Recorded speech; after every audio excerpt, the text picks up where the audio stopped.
So ఇక్కడ నేను ఏం చేస్తున్నానంటే ఫస్ట్ ఇక్కడ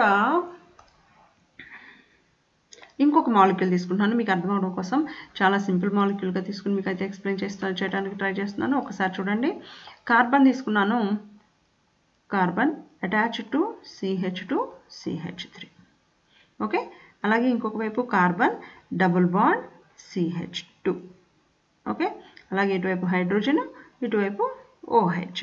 సో మనకి ఇప్పుడు ప్రయారిటీ ఆర్డర్ తెలుసు. ఇది నాకు ఫస్ట్ ప్రయారిటీ, అవునా? ఇది నాకు ఫస్ట్ ప్రయారిటీ, ఇది నాకు least priority. Hydrogen atomic number అన్నిటికంటే తక్కువ కాబట్టి ఆబ్వియస్గా హైడ్రోజన్ ఎక్కడున్నా సరే దానికి పాపం లీస్ట్ ప్రయారిటీ ఉంటుందన్నమాట. ఇప్పుడు నాకు కన్ఫ్యూజన్ ఎక్కడ వచ్చింది? ఈ కార్బనా దేనికి ఇవ్వాలి? ఇది అటామిక్ నెంబర్ 6, ఈ కార్బన్ కూడా అటామిక్ నెంబర్ 6 కదా, అవునా? సో నెక్స్ట్ దీనికి 2 హైడ్రోజన్స్ అటాచ్ అయి ఉన్నాయి, దీనికి ఒకటే హైడ్రోజన్ అటాచ్ అయి ఉంది, అవునా?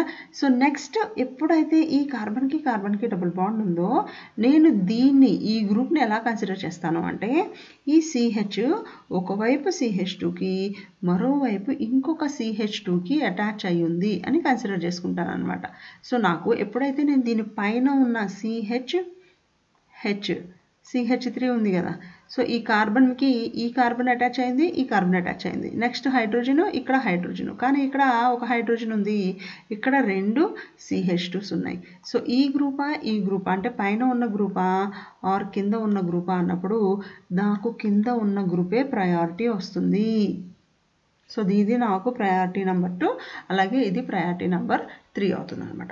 అది థర్డ్ రూల్. ఒకసారి చూడండి, థర్డ్ రూల్ ఏంటి? Treat the double bond and the triple bond as if each were a bond to separate atom. అంటే ఆ డబుల్ బాండ్ ఉంటేనేమో 2 గ్రూప్స్ అటాచ్ అయినట్టు తీసుకుంటాము, ట్రిపుల్ బాండ్ అయితే 3 గ్రూప్స్ అటాచ్ అయినట్టు తీసుకుంటాం అనమాట. ఓకేనా? సో ఇది ప్రయారిటీ ఆర్డర్. అలాగే ఫోర్త్ పాయింట్ చాలా important point. First point of difference is important in identifying the priority. అంటే నేను మీకు ఒక ఎగ్జాంపుల్ చెప్తున్నాను చూడండి. కార్బన్ మీద CHOH ఉందనుకుంటున్నాను, ఇక్కడ CH2OH, ఇక్కడ బ్రోమిన్ ఉందనుకుంటున్నాను, ఇక్కడ OCH3 ఉందనుకుంటున్నాను, ఇక్కడ OH ఉందనుకుందాం. ఓకేనా? అంటే మీకు అర్థం అవడం కోసం చెప్తున్నాను అనమాట.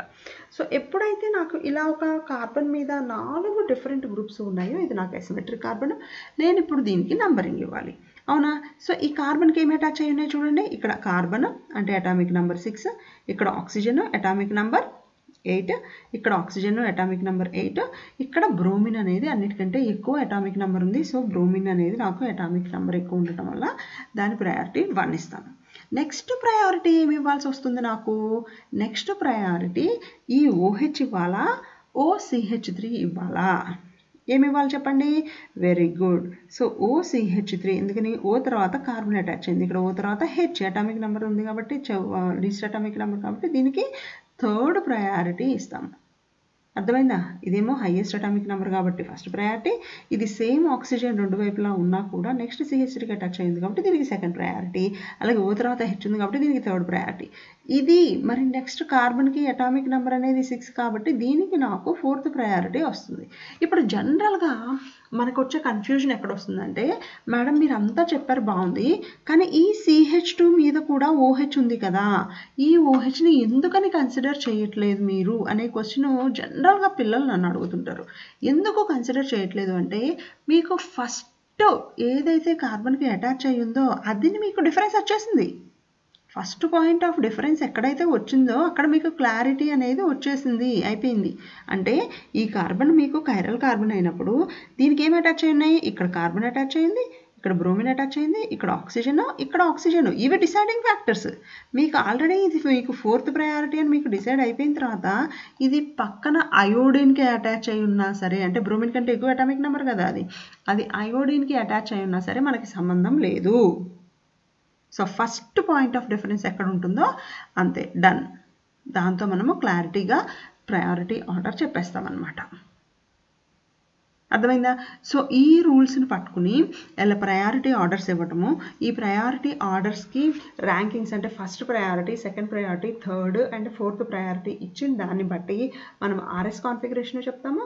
అలాగే జామెట్రికల్ ఐసోమెరిజంలో మనం సిస్ ట్రాన్స్ ఐసోమెరిజం లాగానే ఈ జెడ్ ఐసోమెరిజం కూడా మనము ఈ ప్రయారిటీ ఆర్డర్ మీద డిపెండ్ అయ్యే చెప్తామన్నమాట.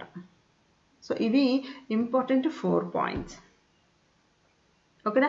ఈ వీడియో మీకు నచ్చుతుంది అనుకుంటున్నాను, ఇన్ఫర్మేటివ్గా ఉంటుంది అనుకుంటున్నాను. ఇలాంటి మళ్ళీ వీడియోస్ మీకు కావాలి అంటే తప్పకుండా లైక్ చేయండి, షేర్ చేయండి, మన ఖుషీకం ఛానల్కి సబ్స్క్రైబ్ చేయండి. అలాగే మీ డౌట్స్ అన్నీ కూడా కామెంట్ రూపంలో నాకు తెలియజేస్తే దానికి సంబంధించిన ఒక వీడియో చేసి నేను మీకోసం అయితే అప్లోడ్ చేస్తాను. See you with another video. Until then, bye.